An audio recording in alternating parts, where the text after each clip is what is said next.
Consider the limit as x goes to 1 of the fraction minus 1 plus x over the quantity square root of 24 plus x square minus 5. In order to simplify the radical term, we need to use the conjugate expression.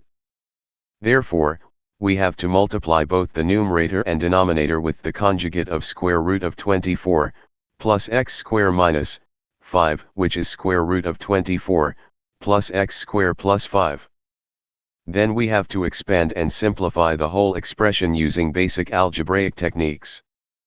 The problem becomes, limit as x goes to 1 of the quantity minus 5 plus 5x minus 1 plus x times the square root of 24 plus x square over the quantity minus 1 plus x square. As a result, we factorize the numerator and denominator in order to find a potential common factor, then simplify the common factor.